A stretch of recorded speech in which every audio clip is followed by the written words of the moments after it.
বকুলপুর হলো একটি বাংলাদেশি ওয়েব ধারাবাহিক যা দীপ্ত প্লেতে সম্প্রচারিত হয়। এই সিরিজের দুটি সিজন রয়েছে।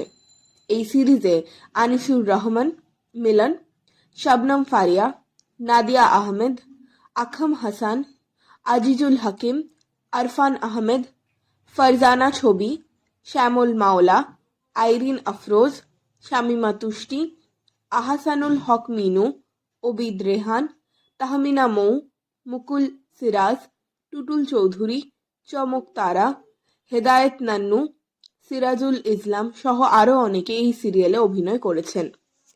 প্রথম সিজনে দেখা যায় একটি গ্রাম বকুলপুর। এই গ্রামে অবস্থিত তালুকদার ও মণ্ডল বংশের মাঝে শীতল যুদ্ধ রয়েছে। নাটকের গল্প শুরু হয় লজিং মাস্টারের প্রবেশ দিয়ে। গুড্ডি তালুকদারের মেয়ে লজিং মাস্টার হয়ে এসে দেখতে পায় গ্রামে চলছে নানান ঘটনা। তালুকদার আর মণ্ডল বংশের মাঝে চলছে রেষারেষি। যাত্রা আনতে চায় মণ্ডল বংশের লোকেরা, তাতে বাধা হয়ে দাঁড়ায় তালুকদার বংশ। এদিকে তালুকদার বংশের মেয়ের প্রেমে পড়ে মণ্ডল বংশের ছেলে। কি হবে সেই প্রেমের পরিণতি? গ্রামে যাত্রা কি আসবে? দ্বিতীয় সিজনে দেখা যায় গ্রামে যাত্রা আসে। কর্নেটের সুরে মুখর হয়ে ওঠে বকুলপুরের প্রতিটি রাত। যাত্রার নৃত্যশিল্পী প্রিন্সেস দিবার নাচে মাতোয়ারা হয়ে ওঠে যাত্রার দর্শকরা।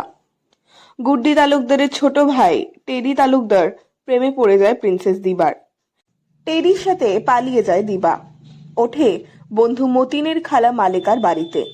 এভাবে এগিয়ে যায় বকুলপুরের গল্প। নিচে ডেসক্রিপশন বক্সে আমাদের ওয়েবসাইট নেটভি ফর ইউ এ গিয়ে সিরিয়ালের লিখিত রিভিউ পড়তে পারেন।